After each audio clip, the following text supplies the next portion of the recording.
Told Helen wins a half length. Zach Benelli second. Welcome to Greyhound Gossip. Peaky Blinders start cheering for Tommy Shelby wins the WA Sprint Championship final. Featuring Peter O'Neill and Leah Ernest. Mozza moves up to Mermaid Manelli. Fab's Gem 3 deep. Here comes Fab's Gem. Hard style Rico by 5 lengths to Simon Told Helen. Third Tommy Shelby. This segment is dedicated to the discussion and promotion of greyhound racing. Cindy's Oliver, Rockstar Patriot, Paul Stewart, back-to-back with Rockstar Patriot in the Galaxy. Handsome Prince, a Boulder Clear, the former Tasmanian. Handsome Prince has won the $1 million chase.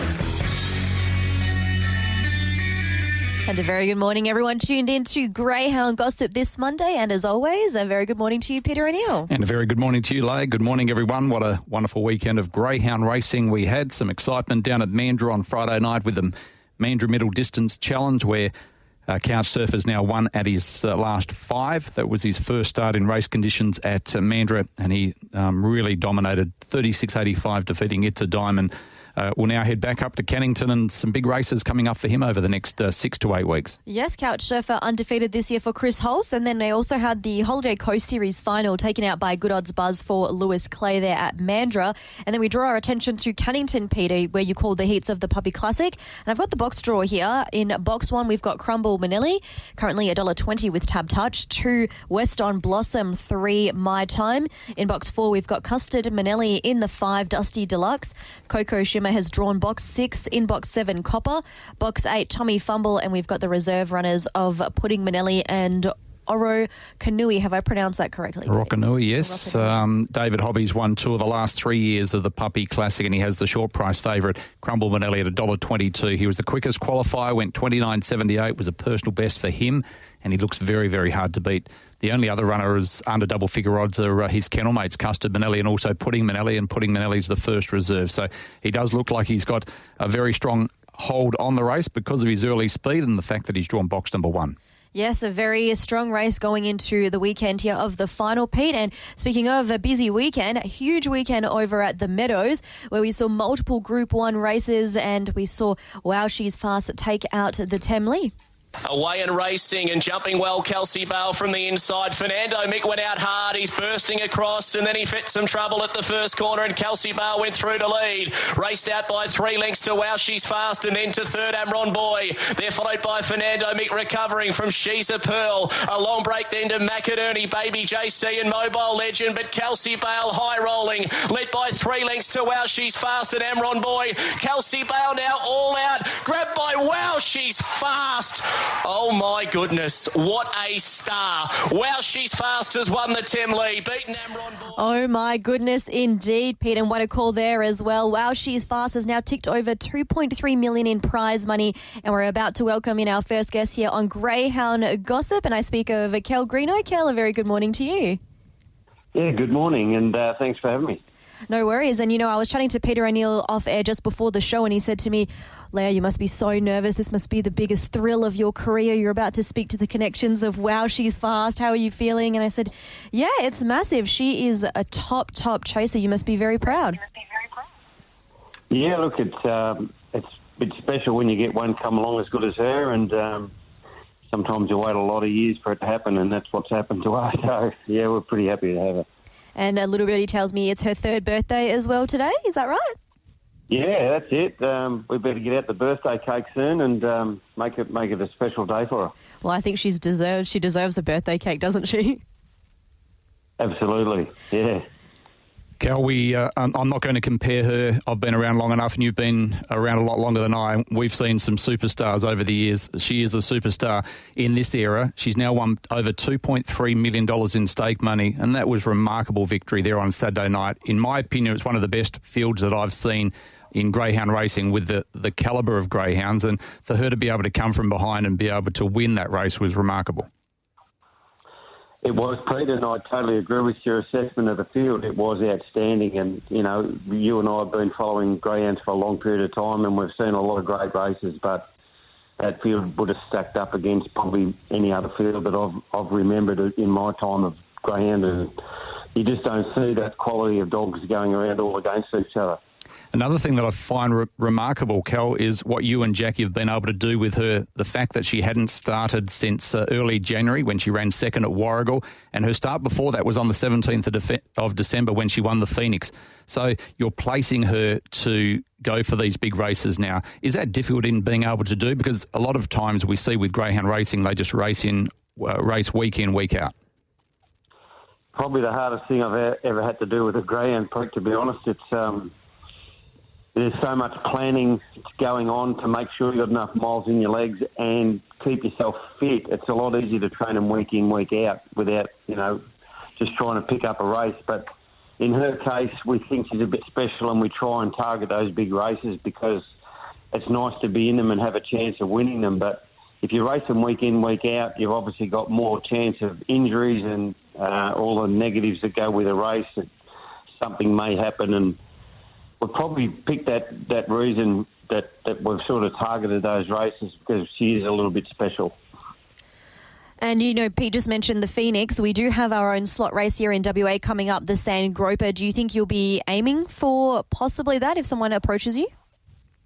Yes, look, we have certainly been approached, and we're contemplating that. We're probably we're going to make a decision very shortly because we don't want to muck around the people who have offered us a slot, and I think everyone would know who's offered us the slot. But they're a great lot of people to work with, and it's going to be a great night over there. So Sportsbet are the slot holders that you've raced in the Phoenix, and you've won both of those, $500,000 in stake money. As you mentioned, you now need to decide, I would say, probably within the next couple of weeks, because you've got the decision of whether you go to the Australian Cup, the Golden Easter Egg's just around the corner, of course the Perth Cup Carnival, and that Sand Groper, which is on the 14th of April.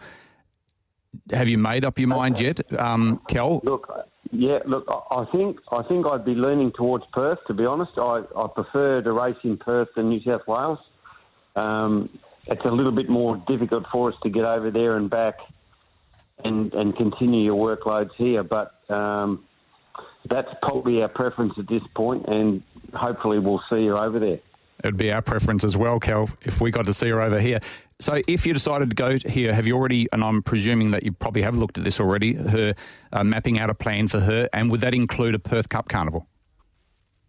I would think it would, Pete. If we go, we'll probably be going for both. So Perth Cup is high on the agenda in my mind, and I'll have to run it through the owners with a discussion, but they generally just say do what you like. So it's never really an issue, but it's nice to hear their opinion of what they think.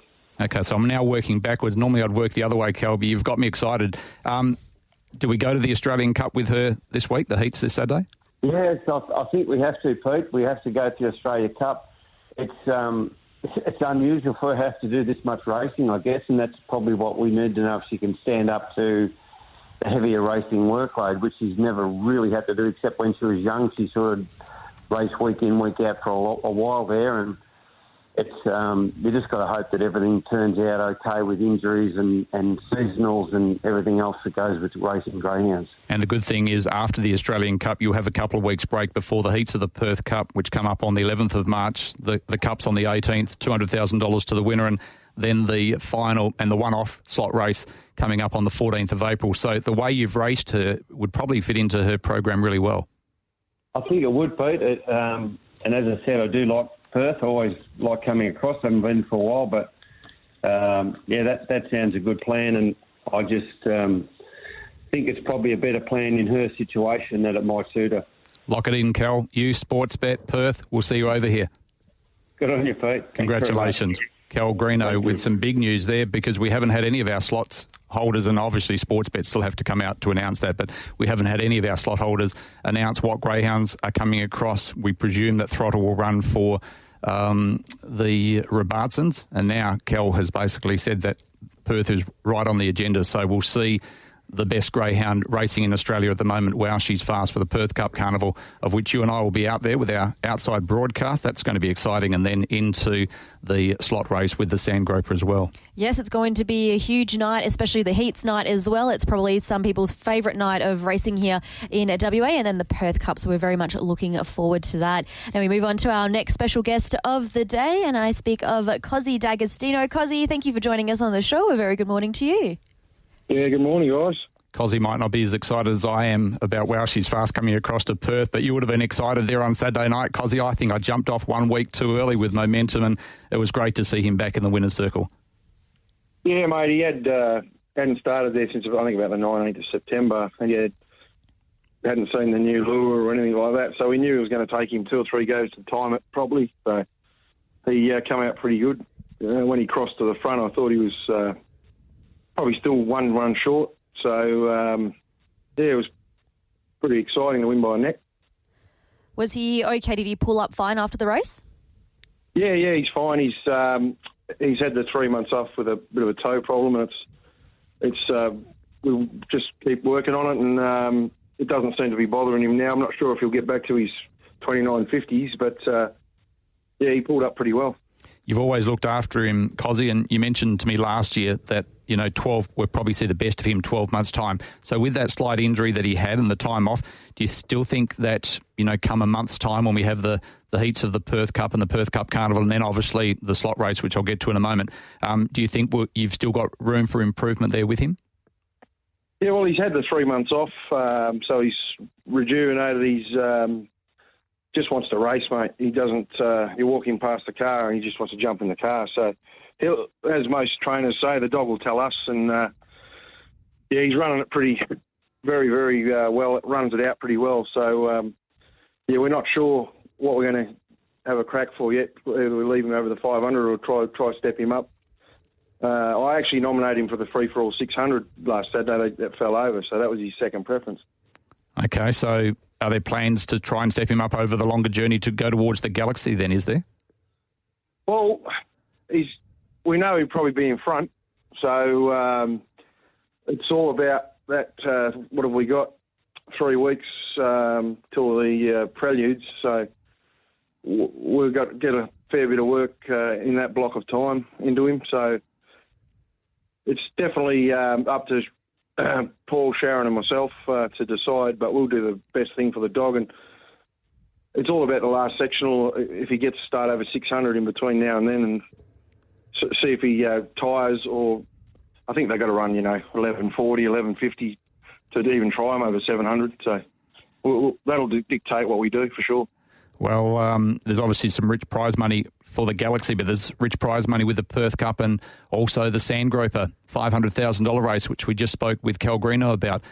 Does that sort of sit in the back of your mind on a decision on which way you would go?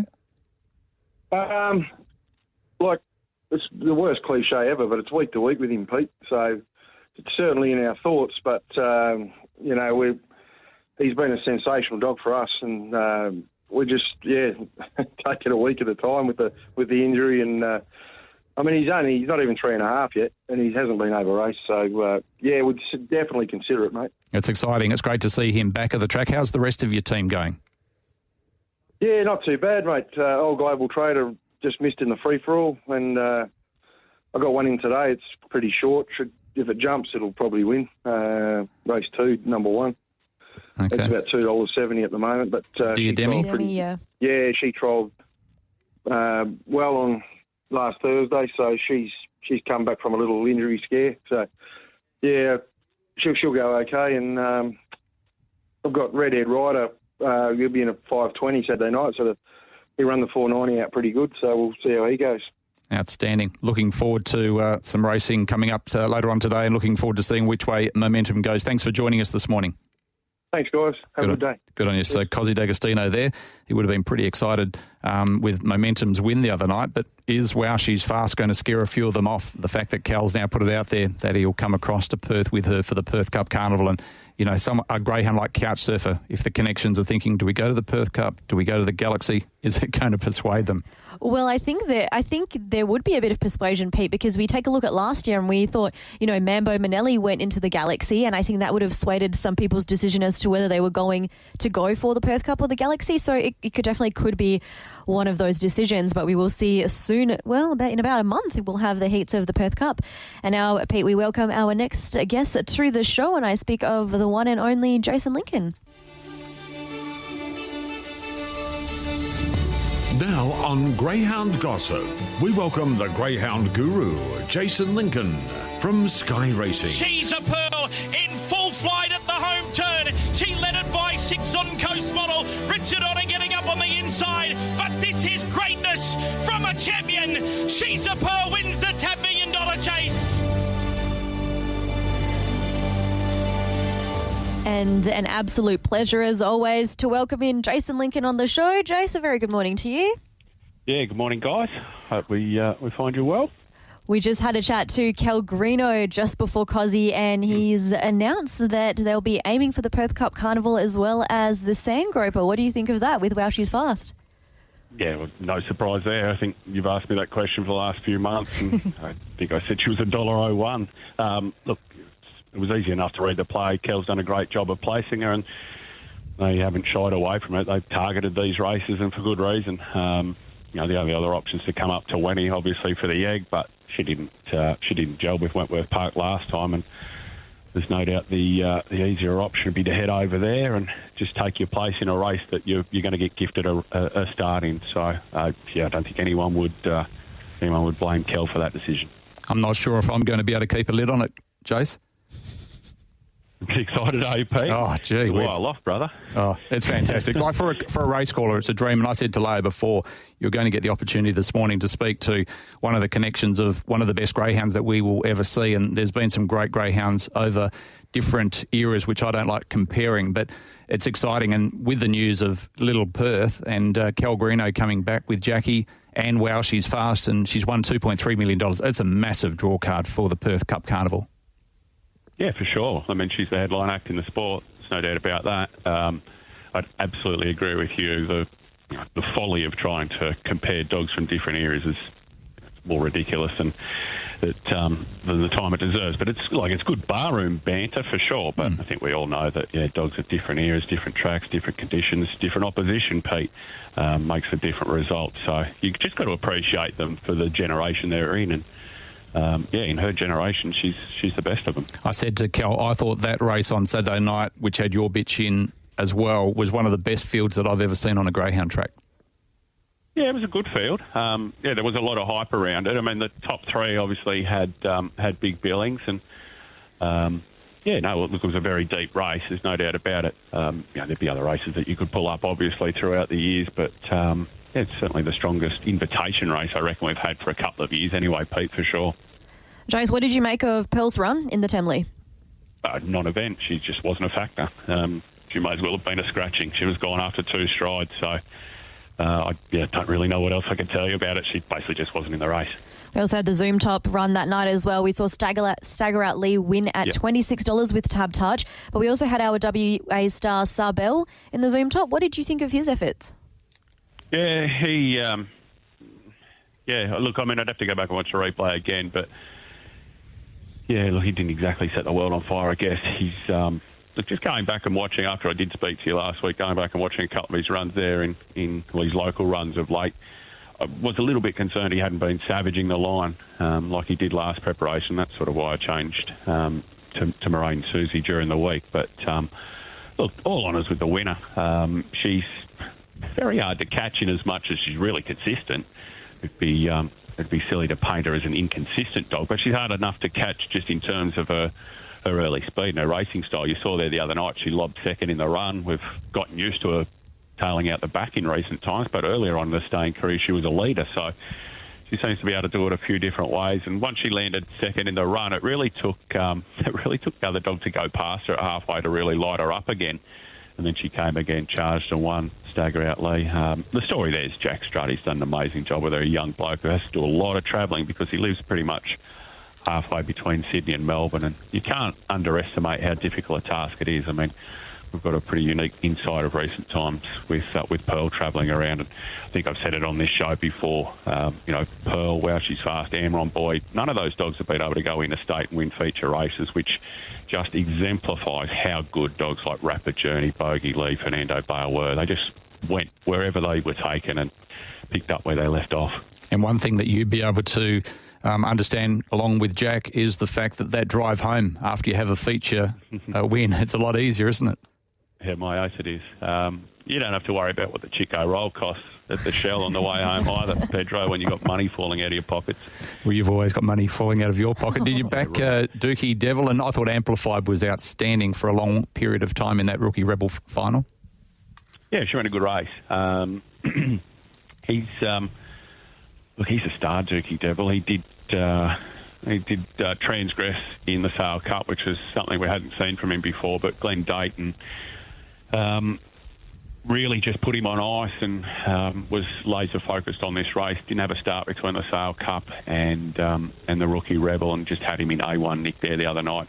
He's a dog who, and I gave Patch a rap on the telecast on Saturday night. I think it was either halfway through the year last year, or maybe even at the start of last year, where we had to nominate dogs that we thought in the future would end up stars, and Patch nominated this guy, and he didn't really have much fanfare behind him at the time. So, it's been a really good get, that one from Patch. We had a big weekend of Group 1 races over the weekend, Jace, and then we've also got another big weekend coming up with the heats of the Australian Cup. Have you got any standout chances? Look, it's a little bit thin at the moment. I mean, this is obviously a broader topic for a program with a lot more time, but we just don't have the numbers at the moment, do we, at the top end in greyhound racing in Australia? And I'm not sure what will show up for the Australian Cup, certainly from any interstate perspective. I mean, we know who the top draws are going to be. They're going to be Kelsey Bale, Wow She's Fast, and Emron Boy. But as for those sort of dogs coming through the ranks, I mean, they've got the launching pad coming up. So I don't know that we're going to see any of those sort of young, lightly raced stars going around in the Australia Cup. So, look, it's probably going to be one of those ones where we're going to need to wait for the heats to see who's their layer. But, yeah, I mean, the obvious ones will be at the top. Amron, Wow She's Fast, Kelsey Bale. I'll tell you who we might see there, and he is a very exciting young dog, and that's Victor Damien. He won the National Derby at Wenny recently, and a few of the guys wanted to tell me when I got on track there on Saturday night that that young good dog from Adelaide trialled fast here the other night. And I said, Victor Damien? And yeah, that's him. Apparently he's been set across there by Tony and had another look around. I think he had a look around there before the Silver Chief and went sort of 29.60 odd. I'm led to believe that he's trialled at least that recently. And Superman Keeping trialled, I thought, well, on Saturday night? By what measure? The time? He went 34.80. No, you're not happy? First look? He'd be flat stick winning a midweek 600 running that, Pete. He'll need to improve quite a bit. Okay. Shot me down there. So we won't be backing Superman Keeping then into. Well, I don't want to turn you off. If you want to back him, you go for it. He's going to have a cry. I thought his form in Queensland was good. His runs in Queensland were very good. He was unlucky in the final, and yeah, I thought first look. I think it was a pretty moderate series, and I made the point before Mapunga Ruby's race there the other night. She won the heat and final 41.90. There's a dog called She's Precocious went 41.70 there the other week, led in a 5-dog field Thursday and got run down. So I don't think there was much strength in that staying series in Queensland, Pete, and Superman Keeping was struggling in Victoria prior to that. Went over to WA, Ryan's got a really good knack of finding dogs who will be well placed in WA, and that's been the case for him, but you have a look at his previous Victorian form and he's not been up to the best dogs. Okay, what about She's a Pearl? What happens with her now? Does she go to the Australian Cup or will she go back and concentrate on the Golden Easter egg? Yeah, no, she wasn't nominated for the Australian Cup. So, and look, I haven't spoken to Andy about it, but there'd be one obvious option between now and the egg, and that'd be the Richmond Oaks. But there'd be one not so obvious option that Joe has sort of tossed about that Andy's semi-thinking about, and that's the 600-metre race at Dubbo. So it'd be interesting if they wanted to go down that path with her. Otherwise, I mean, if they want to go, towards another feature race in between now and the egg, I guess the Richmond Oaks is the obvious one. Otherwise, he might just decide to rock up in a few free-for-alls at Wenny and get her right that way. But, it'll be all laser focused now on the egg. She's not going back to Victoria again. Well, we'll be definitely keeping our eye on her here in the West, Jace. Good luck with her, and thank you for coming on the show. Thanks, guys. Talk soon. Good on you, Jason Lincoln. Have a good week. He'll be on Sky Racing a little bit later on, and I'm still up on Cloud 9 and my head in the clouds with the news of Wow She's Fast coming towards the Perth Cup. That's in March, and also for the Sandgroper, and it's a great opportunity. We've been getting some really good crowds out at Cannington. A great opportunity for the local punters to get out and see one of the best of all time. And Pete, what sort of thrill does that give you, knowing that you can call, well, the richest greyhound from over east coming over for our big race? Oh, we only get 2 Group 1s for the year, so it's outstanding. It's the highest accolade to be able to see the best. Now, the locals would prefer the best don't come across so that they can keep the prize money here, but it also gives them the opportunity. You know, we've seen She's a Pearl go to Melbourne and not be able to perform at the top level. We've seen Wow She's Fast go to Sydney and not be able to perform at the top level. So Wow She's Fast coming to Perth, does she perform at the top level? I think she will, and if you have a look at the history of the Perth Cup, so many Victorian greyhounds have won the race and Eastern States greyhounds have won the race. It'll be interesting to see how she handles the the circuit, and one person that will get her right, or 2 people, is Jackie and Kel Greenough. Well, I think there's also the other perspective, Pete, where, you know, when we have those strong dogs from over east come over here, and if one of our WA greyhounds were to win the Perth Cup or the Galaxy, it just gives it that extra bit of, you know, sense of achievement, because you've raced against the top dogs going around in Australia. And we had the Nationals here a few years ago. I'm not sure if you made it out to the Nationals. I'm not even sure what year it was. It would have been before COVID. So maybe 2019 or 2000. No, I didn't make it out that year. 18, around that time. And we had, you know, the best greyhounds that had won the Nationals for the different states, and you had everyone come across here. And one thing with the Victorians, okay, they will tell you that they are the best, all right? So they will come over and tell you that they are the best at greyhound racing. So they have got the best, bringing her across to Perth. Yep. You know, so we'll see how good she is. Yeah, well, it'll be and we really get to exciting. see how good she is. I'm very excited, Pete, especially for the outside broadcast that will be happening trackside on the Heats night as well as Perth Cup night. So we'll have more information about that closer to the date. And we are racing today at Cannington, Pete. The first of 12 comes up at 4:34. So we'll be joining you trackside for a preview around 4 p.m. and we're looking forward to it. Thank you for joining us on Greyhound Gossip this morning. Back soon with Race Day.